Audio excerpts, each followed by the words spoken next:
Ողջույն հարգելի հետևորդներ, այսօր տաղավարում հյուրընկալել եմ տարածաշրջանային հարցերի փորձագետ Արմեն Պետրոսյանին։ Ողջունում եմ ձեզ Արմեն, շնորհակալություն հրավերելու համար։ Արմեն, տարածաշրջանում շատ կարևոր զարգացումներ են տեղի ունենում, բավական ակտիվ եւ դրա համար հարցերը շատ են, բայց ամփոփենք եւ քննարկենք հիմնականները եւ այսպես թերևս ընթացիկից սկսենք, մեկնարկել է Անտալիայի դիվանագիտական ֆորումը, որին մասնակցում է նաեւ Հայաստանի պատվիրակությունը արտգործնախարարի գլխավորությամբ, իդեպ մասնակցում է նաեւ մեր լրագրողներից Արշալույսը եւ ստացվում է, որ արդեն իսկ հանդիպումներ են տեղի ունենում երկրների ղեկավարների միջև, արդեն հանդիպել են Իլհամ Ալիևն ու Ռեջեփ Թայիփ Էրդողանը եւ տեսնում ենք, որ Էրդողանը հետեւյալ հայտարարությամբ է հանդես եկել ըստ թուրքական տեղեկությունների, որ նա գոհաց չէ համարել Հայաստան-Ադրբեջան բանակցային գործընթացը, Ադրբեջանին ցանկացել է տեսնել Կովկասի խաղաղության որպես ճարտարապետ, ինչպես նաեւ նշել է, որ զգուշորեն Թուրքիան քայլեր է կատարում Հայաստանի հետ կարգավորման գործում, կուզեի եթե թարգմանենք այս դիվանագիտական լեզվից ինչ է նշանակում, ըստ ձեզ Թուրքիայի ասելիքը որն է եւ ի վերջո ինչպես կարող է այն ազդել Ադրբեջան-Հայաստան բանակցային գործընթացի վրա։ Շնորհակալ եմ հնարավորության հրավերի համար, տեսեք, բավականաչափ այսպես ոչ միանշանակ իրավիճակում է այս պահին գտնվում տարածաշրջանը, ընդհանրապես աշխարհը եւ դրա ազդեցությամբ նաեւ մեր տարածաշրջանը եւ այստեղ որպես այդ տարածաշրջանային զարգացումների առանձին բաղադրիչ նաեւ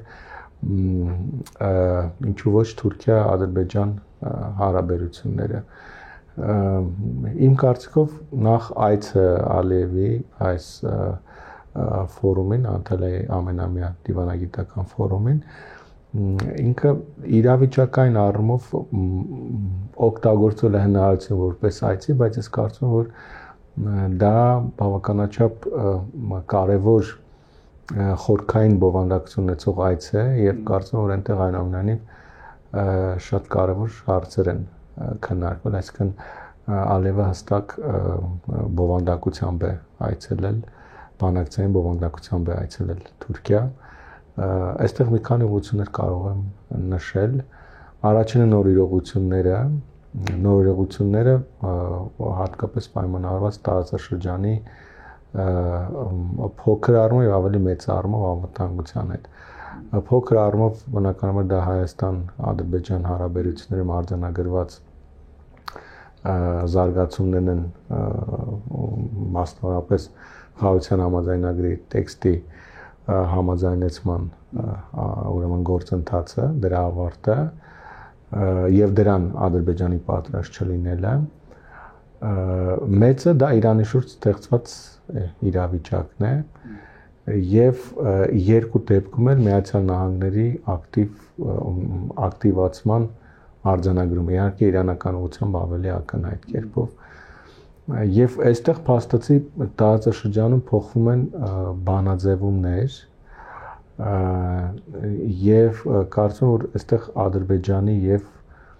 Թուրքիայի միջև սլաքները ուղղելու համապատասխանեցնելու անհրաժեշտություն է առաջացել։ Ինչու, որովհետեւ տեսեք, այնուամենայնիվ վերջին շրջանում նման բարձր մակարդակի բանակցություններ ամիսներ առաջ են, չեմ սխալվում, տեղի ունեցել եւ այս քանի որ դուք էլ նշեցիք աշխարհում տարածաշրջանում շատ դինամիկ են process-ները, մի շարք խնդիրներ են առաջացել, ընդ որում որոնք ուղիղ ամենաբարձր մակարդակով քննարկման անհրաժեշտություն են զգում առաջացնում։ Առաջինը դա Թուրքիա-Ադրբեջան հարաբերություններում նկատվող խնդիրները, որոնք որքան էլ այո փորձ է արվում պաշտոնական մակարդակով հերքել, կոծկել իհարկե, բայց ակնհայտ է, տեսեք, այսպես ասեմ, եթե թուրքական մամուլը մի կողմ ենք թողնում, որտեղ այս երկու երկրներում էլ այնուամենայնիվ մամուլը իշխանությունների կողմից վերահսկվող է եւ երկու երկրների մամուլի վրա եթե հղում ենք անում հրապարակումների վրա անհնար է որպեսզի այնտեղ ուրեմն հրապարակումներ լինեն առանց պետական իշխանության հետ փոխհամաձայնության կամ դրա կողմից ուղղորդման Իսկ վերջին ամիսներին առնվազն նկատվել է թե ադրբեջանական մամուլում օրինակ տարբեր դժգոհություններ, օրինակ Թուրքիա-Հայաստան առանձին ինչ-որ գործողությունների մասով եւ հակառակը թուրքական մամուլում Ադրբեջանի ոչ կառուցողական վարքագծի հետ կապված, որը խոչընդոտում է, որպեսզի Թուրքիան կարգավորի հարաբերությունների Հայաստանի հետ եւ ուրեմն օգտվի այս հնարավորությունից Հարավային Կովկասում ավելի մեծացնելու իր ազդեցությունը։ Սա մեր մասով եմ ասում, խնդիրներ ակնհայտ կերպով նկատվել են օրինակ Իսրայելի քաղաքականության հետ կապված եւ Ադրբեջանի ուրեմն վարքագծով այդ քաղաքականության հանդեպ եւ այլն։ Եվ նշում է նաև գազի տարանցման հարցերը։ Հիմա կանք այդ դրվագին, որ նա Էրդողանը նշել է, որ այսինքն շեշտը դրել էր խաղաղության կառուցման վրա եւ որ գոհացուցիչ համարել, արդյոք սրանով ոնց որ թուրքական կողմը տողատակով հասկացնում է, որ ավելի շահագրգռված է կայունությամբ, քան թե նոր էսկալացիայով։ Միանշանակ այդպես է, Թուրքիային այս պայն էսկալացիա պետք չէ։ Թուրքիա այնուամենայնիվ Թուրքիան վերջին տարիներին ցույց տվեց, որ դիվանագիտական եղանակով նվազագույն ռազմական ուղղակի ներգրավությամբ ինքը կարողանում է ճիշտ ռազմավարական սցենարներ գծել եւ հասնել իր խնդիրների լուծման։ Մենք կարող եմ արագ թվարկել օրինակի համար Լիբիայում, Արցախում, վերջինը Սիրիայում, հա, սրանք բացահայտ ակնհայտ իրողություններ են, որ պարզապես անտեսելը անհնարին բան է։ Եվ այստեղ ռազմական ուղիղ ներգրավություն Թուրքիայի կողմից հազարդեպ դեպքերում ենք տեսել, հատկապես միայն Սիրիայի տարածքում եւ մասնավոր նաեւ Ադրբեջանի աջակցության դեպքեր։ Մնացած դեպքերում հիմնականում պրոքսիների տեսքով է գործել։ Եվ սրանով հանդերձ էլ Թուրքիայի տնտեսությունը այսօր շատ լուրջ խնդիրներ ունի։ Եվ այս պայն Թուրքիային պետք է հնարավորություններ, խաղաղության հնարավորություն, այնուամենայնիվ պատերազմը ինքը որոշակի առումով խափանելու է այն նաև առևտրային բանաձևերը, որոնք կայուն են եւ ուրեմն նաև նպաստում են Թուրքիային այստեղ եղած տնտեսական խնդիրների լուծմանը։ Թուրքիան պետք է նոր հնարավորություններ, դրանք կարող են լինել բացառապես շատ արագ դիվանագիտական լուծումների տեսքով, որպես օրինակ Սիրիայում, հա, Սիրիայում մեծ հնարավորություններ են բացվել Թուրքիայի համար եւ նաեւ տնտեսական ռազմական ենթադրում ենք նիկում եւ Թուրքիան միանշանակ դրանից օգտվելու է։ Նույնը Հարավային Կովկասում, Հայաստանում, թվում է թե փոքր շուկա է, բայց անմիջապես մի քանի միաժամանակ թուրքական մի քանի նահանգների համար կարող է տնտեսական իրավիճակ փոխել։ Ասենք այնուհետև կարող է ավելի մեծ օգուտներ բերել։ Իհարկե, դրան գումարած նոր հնարավորություններ ունենք նույն ԵԱՏՄ-ի շուկայի հետ ավելի ուրեմն նոր ձևաչափով աշխատելու համար։ Այլ բազմաթիվ հնարավորություններ, սա շատ լավ ավելի հնարավորություն է Թուրքիայի միջազգային կշիռը մեծացնելու համար, որպես այս տարածաշրջանի մոդերատոր նրան արդեն այսպես երբ թե ռուսերեն արտահայտություններով եմ խնդրում օգտագործում պրիզնատ գալու համար, հա, ճանաչելու համար։ Այնպես որ Թուրքիան դրան է ուղղված եւ այս ուղերձը հստակ է, որ այո դուք եք այս տարածաշրջանում, բոլորն էլ դա ընդունում են, մենք էլ ձեզ աջակցում ենք, դուք եք այստեղ խաղաղության ճարտարապետը, բայց դա միայն խոսքով չպետք է լինի, դա նաեւ պետք է գործով լինի, որովհետեւ կա մեծ վտանգ, որ հակառակ դեպքում այն հաջողությունները, որ արձանագրել է Ադրբեջանը, կարող են փլուզվել, որովհետեւ եթե փոխվի տարածաշրջանային այս փոխգործակցության այս միջանկյալ բանաձևը, որը ստեղծվել է 2020 եւ հատկապես 22 թվականից հետո, Ադրբեջանը էլի վերածվել է, այո, գուցե տարածաշրջանում Հարավային Կովկասում ամենաազդեցիկ, բայց միայն այդ աշխարհագրությամբ ազդեցիկ դերակատարի, այլ ոչ ավելի մեծ հավակնությունները, որին հիմա նա ձգտում է։ Շատ լավ, մեկ այլ թեմա, որը շատ ուշագրավ էր, խոսքը բառացիորեն երեկվա նամակի մասին է, Միացյալ Նահանգների նախագահ Դոնալդ Թրամփի, որն ուղղված էր Իլհամ Ալիևին, Նովրուզի հետ կապակցությամբ բավական ուշացած էր։ Այնուամենայնիվ նամակում կար երկու կարևոր շեշտադրում, ըստիս մեկը, որը կապված էր Հայաստան-Ադրբեջան խաղաղության գործընթացին, որն ասում է, որ ես ողջունում եմ այն քայլերը, որ ձեռք են առնում, այսինքն կատարվում են երկու կողմի միջև, եւ որի մասին մի փոքր ուշ կանդրադառնանք, խոսքը Իսրայելի եւ Ադրբեջանի համագործակցության մասին գոհունակություններ։ Ինչ է նշանակում, ինչպես է գնահատում այս նամակի բովանդակությունը, սկսենք երևի առաջի բաղադրիչից Հայաստան-Ադրբեջան խաղաղության գործընթացի համատեքստում։ Տեսեք, ես կարծում եմ այնուամենայնիվ Ալիևի Թուրքիա այցը նաև սրանով է պայմանավորված, նամակը ինքը կոնկրետ բովանդակություն է տարածաշրջանում նոր իրողություններ, այսինքն սա նշանակում է Միացյալ Նահանգների ակտիվացում այս տարածաշրջանում, կանխատեսելի ակտիվացում, սա նշանակում է Իսրայելի էլի ուրեմն որոշակի հնարավոր ակտիվացում մեր տարածաշրջանում պայմանավորված ինչպես Իրանի դեմ հնարավոր գործողություններով, այնպես էլ նաև Իսրայելի ազդեցության մասով Միացյալ Նահանգների քաղաքականության վրա։ Այնպես որ սա շատ կարևոր հանգամանք է, այսինքն մենք ես իմ համար գոնե գիտեք ինչ հաստատ չեմ ողջունելի չէ, բայց ակնհայտ է, որ Իսրայելի գործոնը ինքը արդեն սկսում է շրջանառվել նաև Ադրբեջան-Հայաստան գործընթացում։ Դա շրջանառվում է իհարկե Ադրբեջանի ջանքերով եւ դրա նպատակը Միացյալ Նահանգներին այստեղ ներգրավելն է եւ ես մի անգամից պետք է պատասխանեմ մյուս մեկնաբանը մյուս բաղադրիչը նամակի, որը վերաբերում էր Իսրայելի դերի ընդգծմանը։ Իրական փոխկապակցված է։ Միանշանակ, որովհետեւ տեսեք, նախ այդ ընդգծումը ինչ է նշանակում, այդ իսրայելական կողմի երբ պահանջն է, որպեսզի հատկապես Ադրբեջանում վստահ լինեն, որ այս կապը կամ այս ակտիվացումը որ կա, նաև իսրայելական ջանքերով է եւ այն որ Ադրբեջանի դերը կարեւորվում է Միացյալ Նահանգների համար, հատկապես ուրեմն Իսրայելի հետ որպես գործընկեր եւ դրա շնորհիվ է։ Այո, եւ բավականին վստահելի գործընկեր լինելու շնորհիվ է։ Օրինակ ես կարծիքներ կարդացի, որ նշում էր դե Ալիև օրինակ ակտիվ կերպով Տրամպին է աջակցել այդ նախընտրական շրջանում, բայց դա դե թող դա արձանագրվեր, այսինքն երևում է որ այստեղ իսրայելական հստակ բան կա, ազդեցություն կա, ձեռագիր կա, եւ սա իմ համար բավականաչափ մտահոգիչ է, ինչու, որովհետեւ եթե կա Միացյալ Նահանգների ակտիվացում այս գործընթացում եւ եթե կա նաեւ Իսրայելի միջամտության հնարավորություն այս process-ում, ապա վստահաբար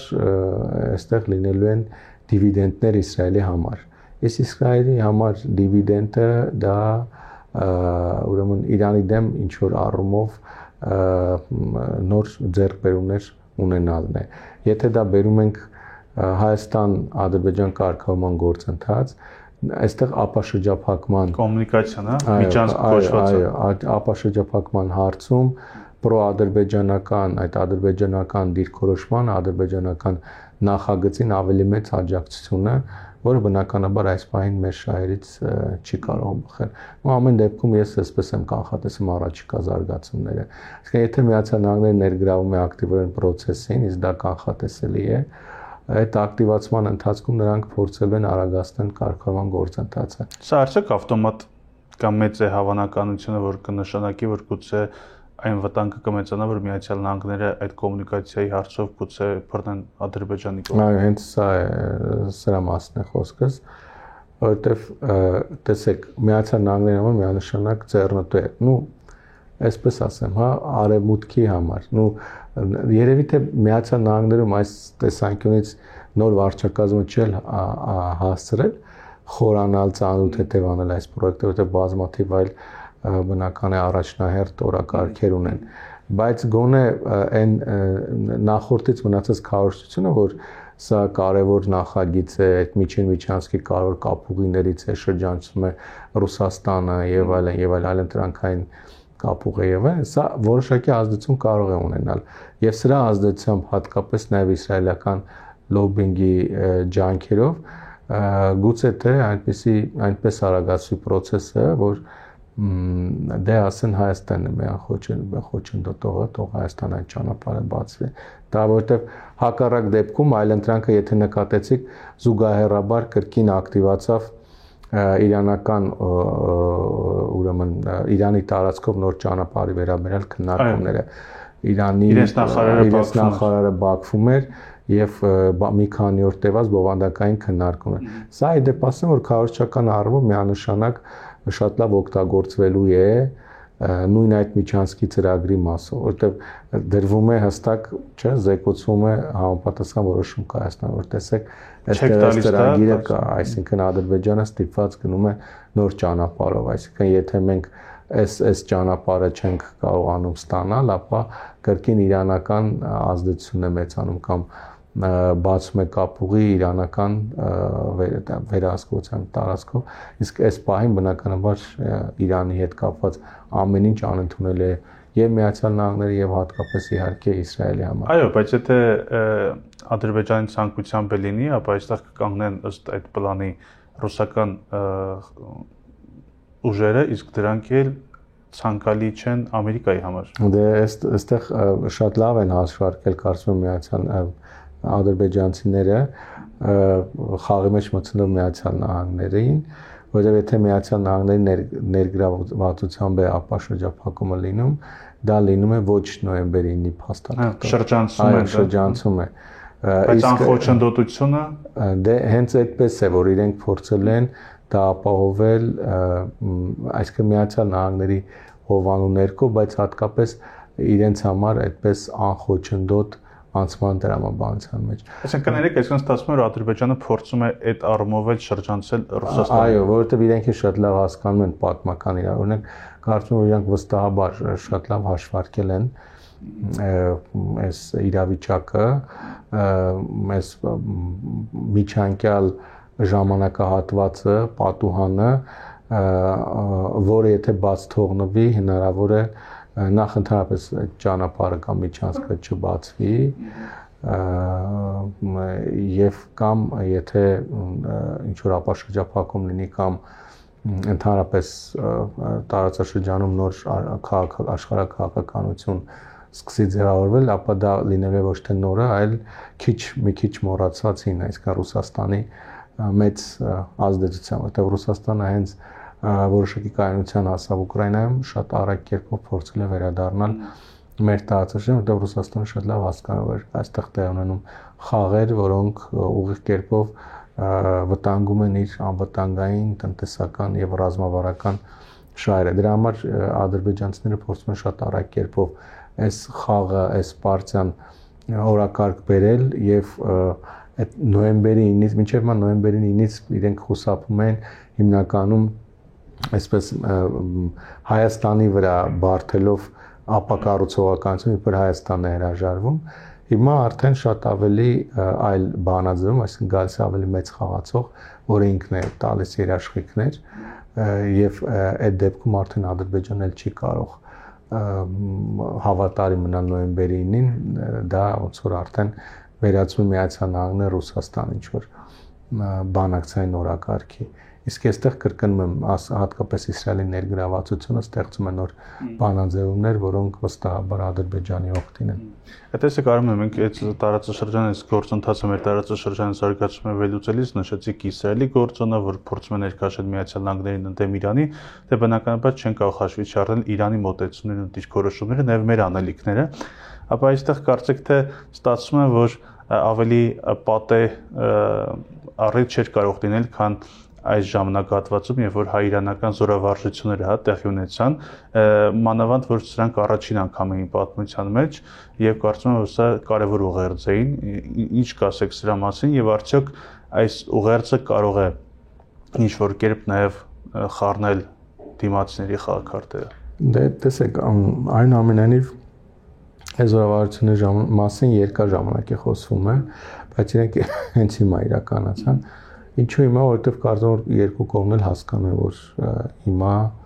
հենց ամենապատեժ ժամանակահատվածն է, որովհետև խոցելի վիճակ։ Այո, որովհետև հիմա գործընթացները շատ են արագացել եւ հնարավոր է երկու կողմերի համար, ընդհանրապես բոլորի համար էլ անակնկալ լուծումներ։ Եվ սա է պատճառը, որ նման զորավարժությունների ձևով երկու կողմերն հատկապես խոսքը բնականաբար Հայաստանի եւ Իրանի մասին է, ընդգծում են իրենց ուրեմն շահերը, դիրքերը եւ մոտեցումները, հատկապես Իրանի պարագայում ինչով է սա կարևոր, պարզ է, որ վերջին շրջանում Միացյալ Նահանգների կողմից մեծացած ճնշման համատեքստում նկատվում էր, որ թե բարձր մենք այդ մասին էլ խոսեցինք, Իսրայելն է ակտիվանում, Ադրբեջանն է ակտիվանում, չէ,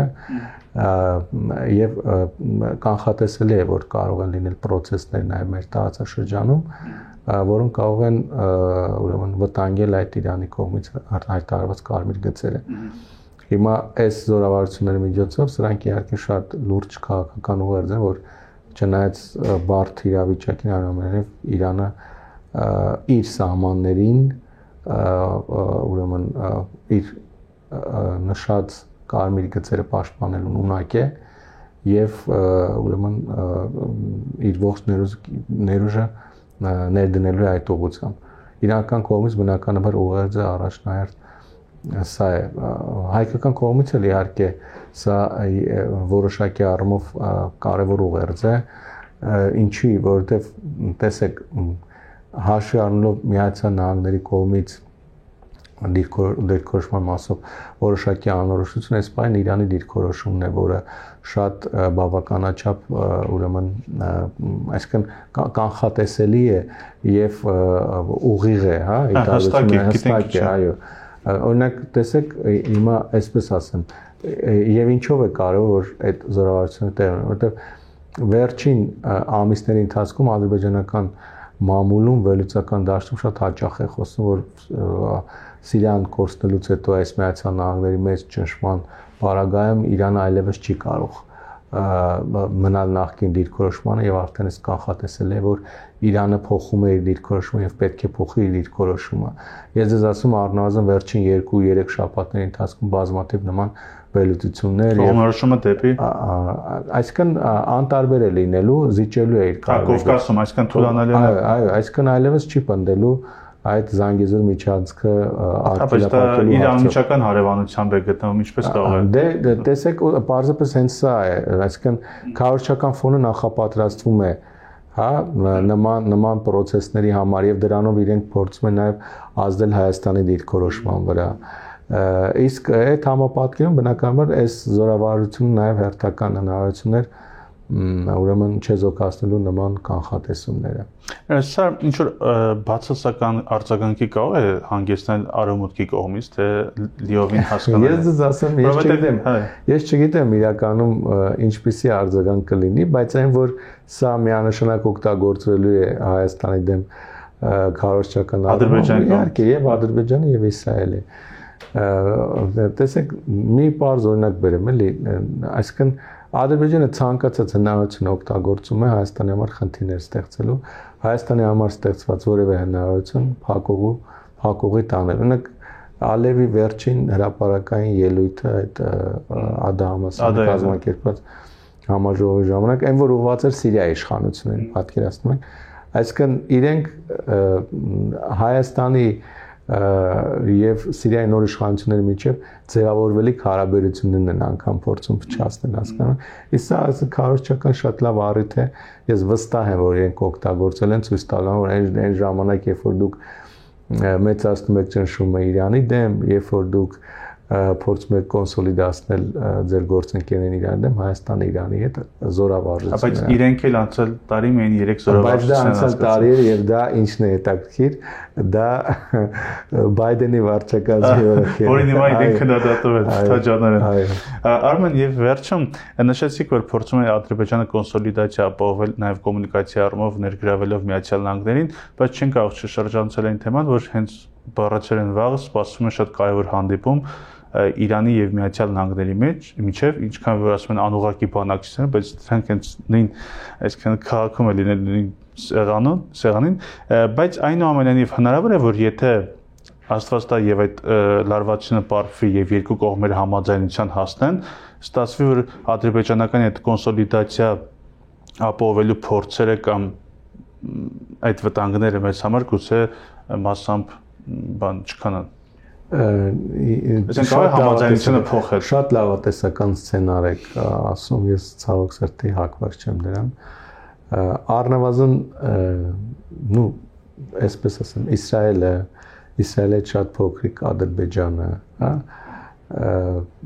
եւ բնականաբար այլ դերակատարներ կլինեն, որոնք ամեն կերպ կփորձեն թույլ չտալ, որպեսզի այդ գործարքը կայանա։ Եվ իրենց հակառակ սցենարն է, պետք է ոչ թե Միացյալ Նահանգների եւ Իրանի միջև հարաբերությունների կարգավորում, համդարվածությունը պահպանվի, միջուկային զենք չունենա։ Եվ կասեմ անգամ որոշակի թիրախային ռազմական գործողություններ, որովհետեւ դա կարող է առաջացնել Իրանի ներսում process-ներ, իսկ ես կարծում եմ թե Իրանին, թե Ադրբեջանին, որոշակի առով թե նաեւ Թուրքիային դա ձեռնտու է։ Այնպես որ ես կարծում եմ, որ այս 3 տարիները ես կարծում եմ, որ հատկապես Իսրայելում գնահատվում են պարզապես նվեր, որը այլևս երբեք չի կարող կրկնվել եւ դրանից պետք է օգտվել։ Եվ մտածում եմ, իրենք փորձել են դա իրականացնել այդ ժամանակահատվածը, այսինքն տանելու Իրանի ներսում վարչակարգի փոփոխության կոնկրետ գործընթացներ հրահրելուն։ Իսկ դա տեսեք նախորդ տարիներին մենք բազմիցս ներքին տարբեր ուրեմն խնդիրների հետ կապված հասարակական հուզումների մասով տեսել ենք թե Թուրքիայի, թե Ադրբեջանի եւ հատկապես Իսրայելի ակտիվացում, բայց դա մեծ հաշվով արդյունք չի ունեցել։ Բայց արդյունք կարող ունենալ, եթե արտաքին արդեն որևէ միջամտություն լինի, այսինքն թիրախային գործողություններ, բայց ոչ թե Իսրայելը, այլ Միացյալ Նահանգների կողմից։ Դե Իրանում էլ են այդ վտանգի մասին խոսում, չէ՞ որ հաջողության չեն ասում։ Իսկ կարծում եմ Իսրայելը ամեն դեպքում աշխատել է այս սցենարի ուղղությամբ։ Շնորհակալություն զրույցի համար, սպասենք տեսնենք։ Հարգելի հետևորդներ, հիշեցնեմ, որ զրուցում էի տարածաշրջանի հարցերի փորձագետ Արմեն Պետրոսյանի հետ։ Շնորհակալություն, կհանդիպենք։